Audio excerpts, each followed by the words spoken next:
देवलो परम पूज्य आचार्य गुरुवर श्री विद्यासागर जी महाराज की।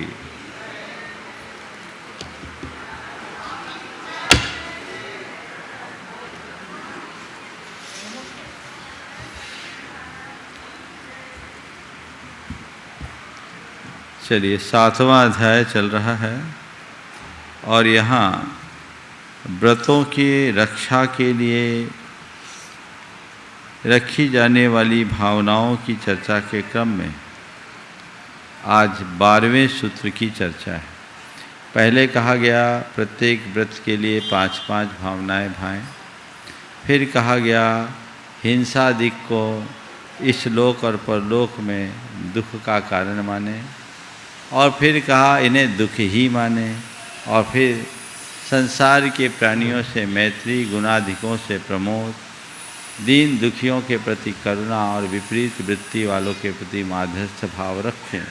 अब और आगे कहते हैं पुनरपि भावनांतरम आहा। अब आगे और भावना के लिए कहते हैं जगत काय स्वभाव वा संवेग वैराग्यार्थ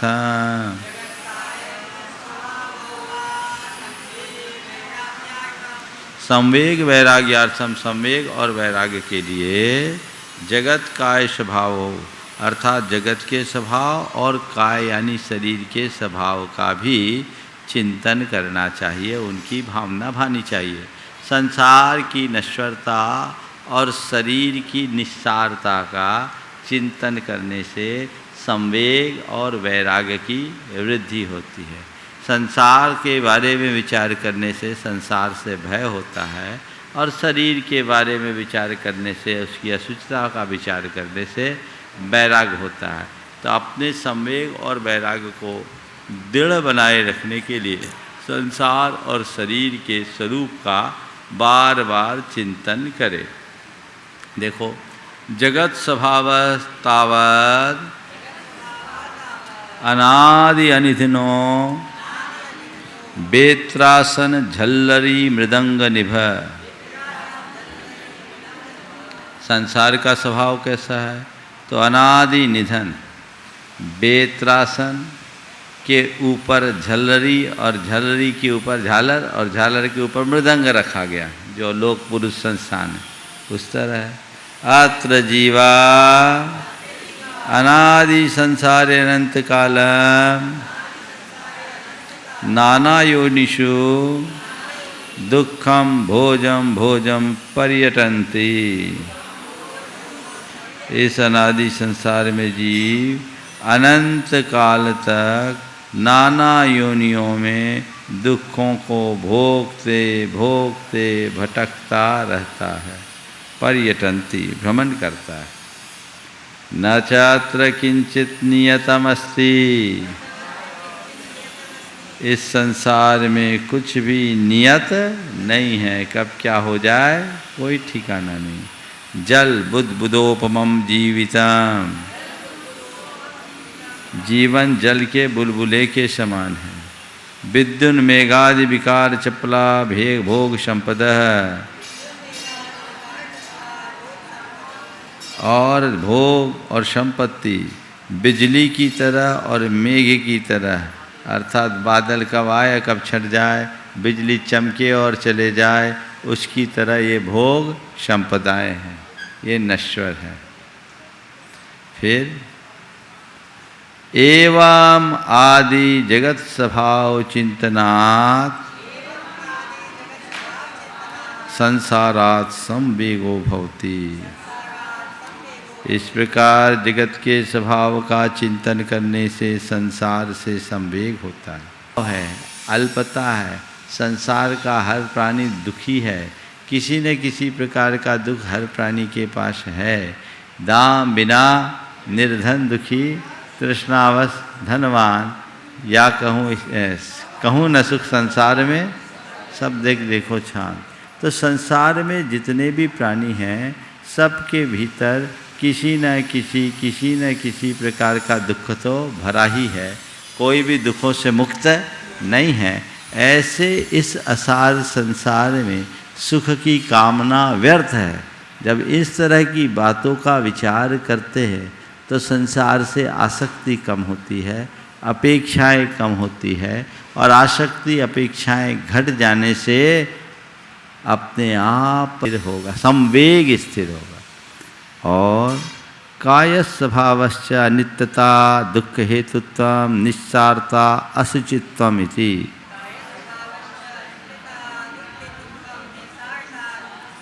इस शरीर का स्वभाव क्या है?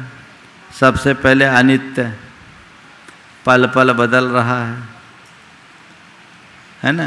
बचपन से यौवन, यौवन से बुढ़ापा, बुढ़ापा से मृत्यु, पल पल ये शरीर बदलने वाला है, अनित्य है और दुख का कारण है।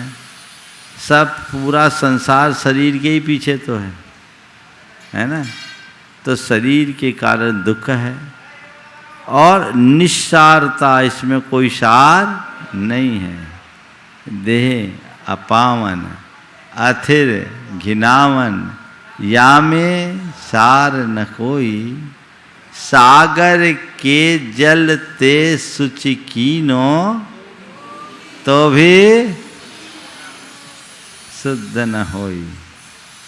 ये असुचि भावना गहराई से भाने से निज पर के देह का आकर्षण खत्म होता है, और जब निज पर के देह का आकर्षण छूटता है तब वैराग्य जगता है। तो संसार की असारता और शरीर की अनित्यता, दुख हेतुत्व, निस्सारता और असुचित्व, ये शरीर का स्वभाव है। केसर चंदन पुष्प सुगंधित वस्तु देख सारी, और देह परस्ते होए अपावन निस दिन मल जारी। वो शरीर के स्पर्श मात्र से अपावन हो जाते हैं। तो जितनी भी जगत की पवित्र वस्तुएं हैं, शरीर के संसर्ग पाते ही अपवित्र होते हैं ना, होते हैं। संसार की सारी अपवित्रता कहाँ से होती है? शरीर से। उसका मूल स्रोत क्या है? शरीर है। तो ये शरीर अनित्य है, दुख का हेतु, निस्सार है और असुचिमय है। एवं आदि काय स्वभाव चिंतनात् विषय राग निर्वृत्ते वैराग्यम उपजायते। इस प्रकार शरीर के स्वभाव का चिंतन करने से विषय राग की निवृत्ति होती है, और विषय राग की निवृत्ति होने से वैराग उत्पन्न होता है। एवं इति जगत काय स्वभावो भावयितव्यो। इसलिए अपने संवेग और वैराग्य की स्थिरता के लिए संसार और शरीर के स्वभाव की भावना भानी चाहिए। हाँ, कब कहा है? तो रत्नत्रय धारण करो, लेकिन रत्नत्रय धारी भी अगर शरीर में रम जाएगा तो रत्नत्रय छूट जाएगा। ये रत्नत्रय धारी के लिए कह रहे हैं कि शरीर की अशुचिता का विचार करो। रत्नत्रय धारी भी अगर शरीर के प्रति आकर्षित हो गया तो गया, तो उसे भी चाहिए। हम रत्नत्रय धारी हैं, हमारा शरीर पवित्र है, इस भ्रम में मत रहना। शरीर के प्रति आसक्ति हुई, निज की या पर की, तो गए। इसलिए असुचिता का तो चिंतन नित्य प्रति होना ही चाहिए। अपवित्र है ही। साधु के शरीर को लोग पवित्र समझते हैं, पूजते हैं, अपने रज को माथे पे लगाकर स्वयं को धन्य महसूस करते हैं, पर साधु तो उसे अपवित्रता का पिंड ही मानता है। वो थोड़ी बोलता मेरा शरीर पवित्र है, हम तो कृतार्थ हो गए। शरीर किसी का पवित्र नहीं है भगवान को छोड़कर, परमोदारिक शरीर होने से, और बाकी सब अपवित्र। हाँ, रत्नत्रय पवित्रता लोगों से कहा है, जो रत्नत्रय धारे नहीं है उनके लिए। हाँ, माने रत्नत्रय धारी भी अपने शरीर को पवित्र न माने। ये बात अलग है, रत्नत्रय से शरीर की पवित्रता होती है, पर पवित्रता रत्नत्रय की है, शरीर की नहीं। हाँ, चलिए। अत्राह उक्तम भवता हिंसादि निर्वृत्तिर्व्रतम इति। महाराज जी, आपने ये तो बता दिया हिंसादिक से निर्वृत्ति का नाम व्रत है, तत्र न जानी मैं के हिंसादय है क्रिया विशेषा इति अत्र उच्यते। लेकिन अभी तक हमें ये पता नहीं है कि हिंसादिक क्रिया विशेष है क्या। तो कहते हैं युगपद वक्तुम अशक्यत्वात् तद लक्षण निर्देशस्य क्रम प्रसंगे या अशौ आदौ चोदिता सा एव तावद उच्यते। कह रहे हैं कि उन सब का युगपद वक्तुम अशक्यत्वात्, एक साथ पांचों पापों का स्वरूप बताना तो संभव नहीं। तो लक्षण के निर्देश के क्रम के प्रसंग में या अशौ आदो चोदिता, जिसका सबसे पहले उल्लेख किया गया है, साएव तद तावद उच्यते, उसके लिए ही सबसे पहले कथन करते हैं। प्रमत्त योगात् प्राण व्यपरोपनम हिंसा। प्रमत्त योगात् प्राण व्यपरोपनम हिंसा। प्रमाद के योग से प्राणों का व्यपरोपन करना अर्थात प्राणों का विघात करना हिंसा। सूत्र का अर्थ क्या हुआ? प्रमत्त योगात्, प्रमाद के योग से प्राण व्यपरोपनम अर्थात प्राणों का विघात करना, ये क्या है? हिंसा है। तो प्राणों के विघात को हिंसा कहते हैं। लेकिन कैसे? केवल प्राणों के विघात मात्र का नाम हिंसा नहीं है। प्रमत्त योगात्, प्रमाद के योग से इरादतन या असावधानी वश हमसे किसी जीव का घात होता है तो हिंसा है। कदाचित हिंसा हो या न हो, हमारे अंदर यदि किसी के प्रति लापरवाही हुई है, प्रमाद है, और हमारे मन में किसी को मारने का संकल्प मात्र है, तो वो हिंसा है। बहुत अच्छी व्याख्या है। और ये बात ध्यान में रखने की है कि जैन धर्म में अहिंसा का बड़े सूक्ष्म रीति से विवेचन है। वहाँ हिंसा अहिंसा का संबंध जीवों के वध और अवध तक सीमित नहीं है। हिंसा अहिंसा का संबंध प्रमाद और अप्रमाद से जुड़ा हुआ है। क्या है सो देखो, आगे आ रहा है। प्रमाद सकसायत्वं तद्वान आत्म परिणाम प्रमत्त। प्रमाद कहते हैं कसाय सहित अवस्था और उससे युक्त जिसके परिणाम उसको बोलते हैं प्रमत्त। जिसमें प्रमाद है वो प्रमत्त। प्रमत्तस्य योगः प्रमत्त योगः। और प्रमत्त का जो योग हो उसको प्रमत्त योग कहते हैं। तस्मात् प्रमत्त योगात्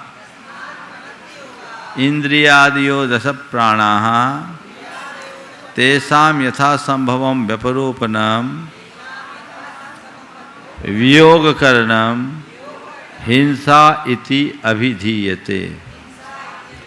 ऐसे प्रमाद के योग से इंद्रिय आदि जो 10 प्रकार के प्राण हैं, 5 इंद्रिय प्राण, मल बल, वचन बल, शरीर बल, आयु और उच्छ्वास, इन 10 प्रकार के प्राणों का यथासंभव वियोग करना हिंसा कहलाती है।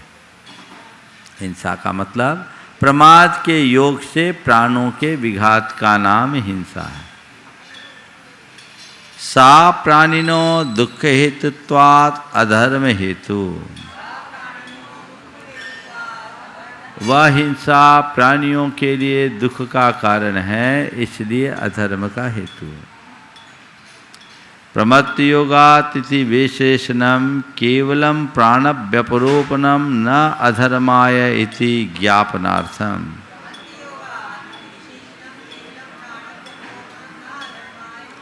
यहाँ पर सूत्र में प्रमत्त योग ये जो पद दिया है, ये विशेषण केवल इसलिए दिया है कि केवल प्राणों के व्यपरोपण का नाम अधर्म नहीं है।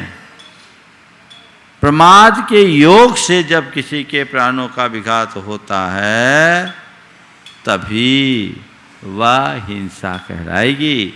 उक्तम च कहा भी है, वियोजयति चासुभिर्न च वधेन संयुज्यते।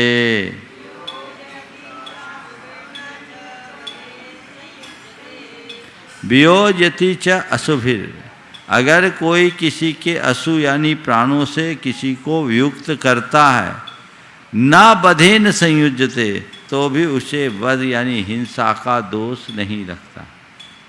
क्या हो गया? वियोज यति च अशुभिर न च वधेन संयुज्यते। प्राणों से किसी का अशु यानी प्राणों से यदि किसी का वियोग भी करता है तो भी वह हिंसा से नहीं बंधता, उसे हिंसा का बंध नहीं होता। क्यों? और आगे खोल रहे हैं, उच्चालिदम्मि पाये, प्रवचन सार की गाथा। इरिया शमिदश निगमठाने आवाधेज्य कुलिंगो मरेज तज्जोग मासेज नहीं तस् तन्निमित्तो बंधो सुमो विदेश दो समये मुच्छा परिगहोतीय अज्जप पमान दो भनि दो। बोलो।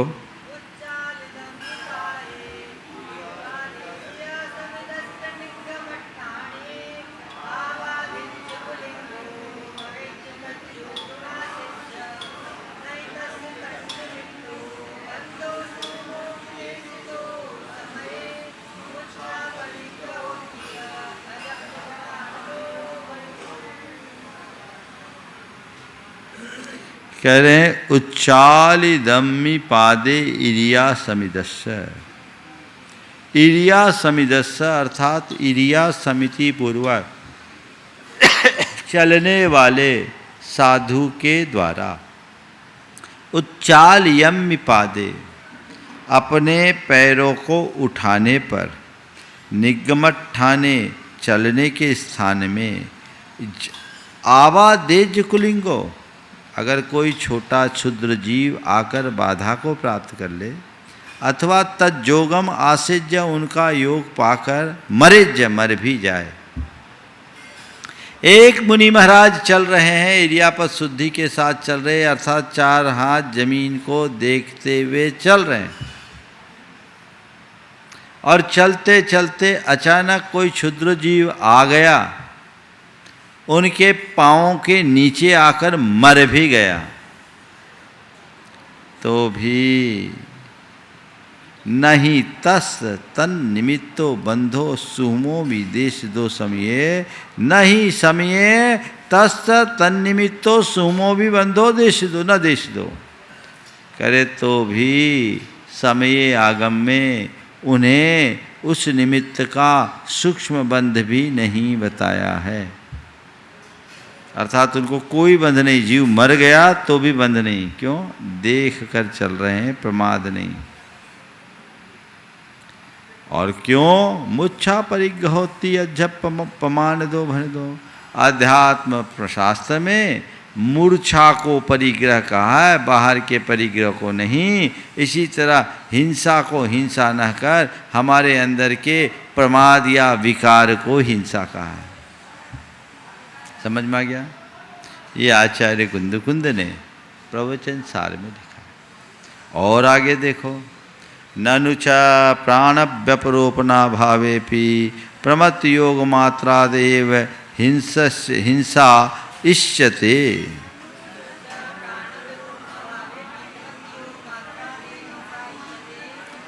महाराज जी, हमने तो ये भी सुना है कि किसी के प्राणों का व्यपरोपण ना भी हो तो भी प्रमाद योग मात्र से हिंसा होती है। कोई न भी मरे तो होती है। उक्तम च कहा भी है। अब ये शंकाकार शंका कर रहा है। मर्दुवज्जियदुव जीवो ऐदाचारस् निच्छिदा हिंसा पैदसणत्थि बंधो हिंसा मित्ते शमिदस्य।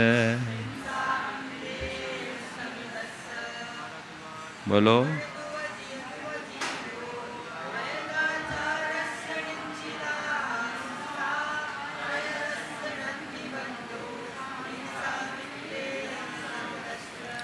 मर्दु व जीवदु व जीवो, जीव मरे या जिए, ऐदाचारस्य निश्चिता हिंसा, जो अयत्नाचारी है उसकी हिंसा निश्चित है। जीव मरे या जिए, अयत्नाचारी की हिंसा निश्चित है। पैदस्य नत्थि बंधो समिदस्य, समिदस्य हिंसा मित्तेन नत्थि बंधो, पैदस्य जो प्रयत्नवान है और समिति निष्ठ है उसके हिंसा मात्र से बंध नहीं है। अयत्नाचारी की निश्चित हिंसा है और यत्नाचारी की हिंसा नहीं। हम देख कर चल रहे हैं और अचानक कोई जीव आकर मर जाए तो हम हिंसा के भागीदार नहीं, पर बिना देखे चल रहे हैं और कोई जीव न मरे तो भी हम हिंसा के भागीदार। समझ गए? ये तो उसने सवाल में अपने तर्क दिए जो ऊपर की गाथा की बात को अलग तरीके से पुष्ट करती। इसका उत्तर नैष दोष, इसमें कोई दोष नहीं है। अत्रापि प्राण व्यपरोपणम अस्ति भाव लक्षणम, प्राण व्यपरोपण के बिना हिंसा नहीं है, और प्राण व्यपरोपण प्रमत्त योग के साथ। अगले का सवाल था कि प्राण व्यपरोपण हो या न हो, मरे या न मरे हिंसा है, बोले भाव हिंसा तो यहाँ है। तथा चोक्तम, कहा भी है, स्वयमेवात्मानमात्मानम, स्वयमेवात्मानमात्मानम, स्वयमेव आत्मनात्मानम, हाँ, स्वयमेवात्मनात्मानम हिनस्त्यात्मा प्रमादवान्, पूर्वं प्राण्यन्तराणां तु पश्चात् स्यात् वा न वा बध, पश्चात् स्यात् वा न वा बध। क्या करें? देखो, हिंसा की फिलॉसफी अलग है। पहले इसका अर्थ हम बता दें, फिर हिंसा अहिंसा के संदर्भ में थोड़ी सी चर्चा करेंगे। स्वयमेव आत्मा, स्वयमेव आत्मना आत्मानं हिनस्ति, आत्मा प्रमादवान, प्रमादवान आत्मा आत्मानं स्वयमेव आत्मना हिनस्ति। प्रमादी आत्मा स्वयं को, अपनी आत्मा को आत्मना अपने द्वारा ही स्वयं ही मारता है। पूर्वम पहले, पहले कोई हिंसा करता है तो किसको मारता है? प्रमादवान आत्मा आत्मानं आत्मना स्वयं एव हिनस्ति। प्रमादी आत्मा अपनी आत्मा को आत्मा के द्वारा स्वयं ही मारता है। पूर्वम पहले, प्राण्यंतरा नाम तो, पर जिसे टारगेट बनाया उस प्राणी को, पश्चात उसके बाद, बध स्याद वा न वा, उसका वध हो भी और न भी हो। मैंने किसी को मारने का भाव जगाया तो मैंने अपने आप को तो मार लिया, जिसे मारने का भाव जगाया वो मरे भी और ना भी मरे। दिया सलाई दूसरे को जलाने के लिए जलाई जाती है, पर पहले क्या जलती है? तो हिंसा का भाव आना यानी प्रमादी होना, और हमारे अंदर प्रमाद आया तो हमने अपनी हत्या तो पहले कर ही ली, सामने वालों को ही हत्या हो या ना हो, ये तो परिस्थितियों पर निर्भर करता है। देखिए, हिंसा और अहिंसा के स्वरूप को बहुत अच्छे से समझना है। हमारे यहाँ 4 प्रकार से हिंसा कहें। एक है द्रव्य हिंसा, दूसरी है भाव हिंसा, मूल 2 हिंसा है। इसके 4 समीकरण बनते हैं। द्रव्य हिंसा यानी किसी जीव का घात होना, और भाव हिंसा यानी किसी जीव के घात का भाव करना। ठीक है, पहला है जहाँ द्रव्य हिंसा हो, भाव हिंसा ना हो। दूसरा है जहाँ भाव हिंसा हो, द्रव्य हिंसा ना हो। तीसरा है जहाँ द्रव्य हिंसा भी हो, भाव हिंसा भी हो। और चौथा है जहाँ न द्रव्य हिंसा हो न भाव हिंसा। हिंसा है, भाव हिंसा नहीं। एक डॉक्टर ने एक सर्जरी की, पूरी ताकत लगाए, ऑपरेशन फेल हो गया, आदमी मर गया। द्रव्य हिंसा हुई कि नहीं हुई? इसका पाप क्या डॉक्टर के मत्थे चढ़ेगा? द्रव्य हिंसा है, भाव हिंसा नहीं। द्रव्य हिंसा है, भाव हिंसा नहीं। समझ में आ गया? दूसरा भाव हिंसा है, द्रव्य हिंसा नहीं। किसी ने किसी पर गोली चलाई, गोली बाजू से निकल गई, वो बच गया, इसमें क्या हुआ? भाव हिंसा है, पर द्रव्य हिंसा नहीं। एक ने सामने वाले को टारगेट बनाया और वो मर गया, द्रव्य हिंसा भी है, भाव हिंसा। लेकिन किसी भी प्रकार की ऐसी प्रवृत्ति नहीं, न ऐसा भाव, न द्रव्य हिंसा न भाव हिंसा। तो ये चारों चीजों में मुख्य रूप से भाव हिंसा जहाँ है वहाँ हिंसा है ही। मर्दुव जीवदुव जीवो ऐदाचारस निच्छिदा हिंसा, पैदस नत्थि बंधो हिंसा मित्तेन समिदस्स। ये सब गाथा याद रखो। तो जीव मरे या न मरे, हिंसा अहिंसा का संबंध जीवों के बधाबध से निर्भर, बधाबध पर निर्भर नहीं, ये ऐसे चलता है। तो उसके अनुरूप अपना जीवन बनाए, तो वो हो या ना हो, उसके अनुरूप सब काम होना चाहिए। समझ गए? गणेश प्रसाद जी वर्णी इसे 3 डकार के उदाहरण से सुनाते थे। डकार क्या होता है? डाकू, ड्राइवर और डॉक्टर। 3 ड है ना, 3 ड हो गया, 3D आजकल चलता है। तो डाकू, ड्राइवर और डॉक्टर। एक डाकू ने किसी पर गोली चलाई, सामने वाला मर गया। दूसरी ओर ड्राइवर के गाड़ी से एक्सीडेंट हुआ और एक आदमी ऑन स्पॉट मर गया। तीसरी ओर एक डॉक्टर ने ऑपरेशन किया और ऑपरेशन सफल नहीं हुआ, वो मर गया। स्थूल रूप से देखे तो तीनों जगह 3 अलग अलग व्यक्तियों के निमित्त से 3 अलग अलग व्यक्तियों की हत्या हुई। पर क्या तीनों पर जुर्म एक सा होगा? डाकू के ऊपर धारा 302 लगेगी, उसे आजीवन कैद अथवा फांसी की भी सजा मिल सकती।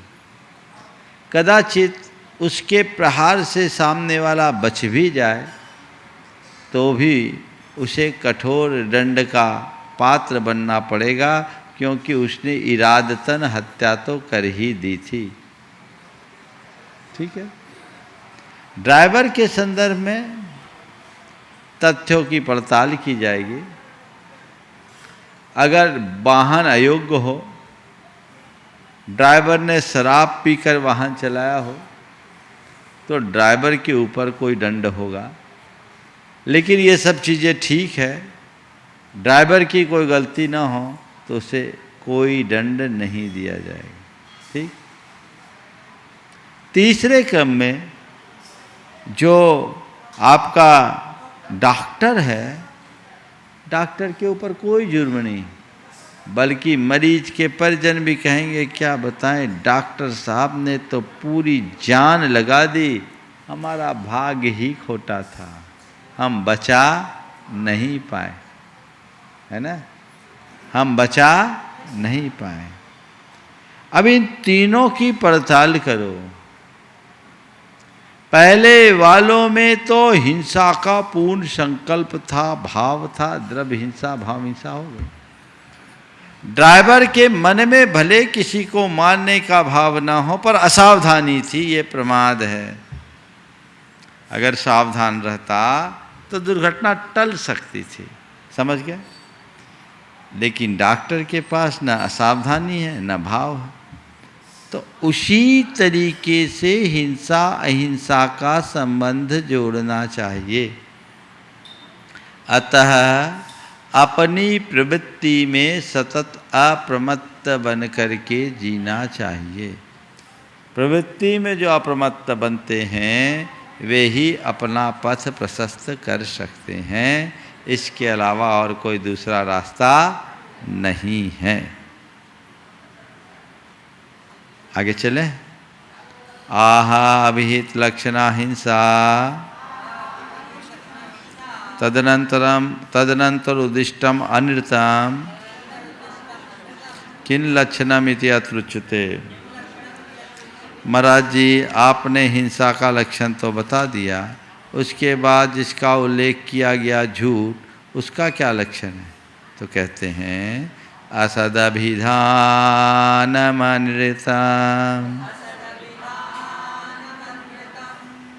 असद अभिधानम अनृतम। असत का अभिधान यानी कथन करना अनृत है। ऋत बोलते हैं सच को, न ऋतम अनृतम झूठ है। यानी जो असत है, जो अवास्तविक है, जो अयथार्थ है, उसका अभिधान यानी कथन करना झूठ है।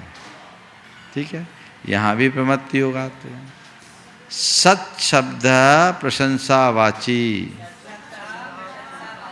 न सद असद अप्रशस्तम इति यावत। यहाँ असत का अर्थ कह रहे जो सत नहीं है, असत है, अप्रशस्त है। असतो अर्थस्य अभिधानम असद अभिधानम अनृतम। असत अर्थ का कथन करना यानी जो पदार्थ नहीं है उसका कथन करना, जो अवास्तविक है उसका कथन करना असत का अभिधान है और वह झूठ है। ऋतम सत्यम न ऋतम अनृतम। ऋत का अर्थ सत्य है और जो सत्य नहीं है वो असत्य यानी झूठ है। किम पुनरअप्रशस्तम, इसमें अप्रशस्त क्या है? प्राणी पीड़ा करम यत् तद अप्रशस्तम। जो भी प्राणियों को पीड़ा करने वाले हैं वे सब अप्रशस्त हैं। विद्यमान अर्थ विषयम वा अविद्यमान अर्थ विषयम वा, चाहे वो विद्यमान पदार्थ को विषय करता हो अथवा अविद्यमान पदार्थ को विषय करता हो, जिससे प्राणियों की पीड़ा है वह सब अप्रशस्त है। उक्तम च प्रागेव अहिंसा व्रत परिपालनार्थम इतरद व्रतम इति। यह पहले ही कहा गया कि शेष व्रत अहिंसा व्रत की रक्षा के लिए ही है, तो जिससे प्राणी पीड़ा हो वो अप्रशस्त है। इसलिए झूठ से प्राणियों को पीड़ा होती है। तस्मात् हिंसा करम बचो अनृतम इति निश्चेयम। इसलिए हिंसा कारक वचन झूठ हैं ऐसा निश्चित कर लेना चाहिए।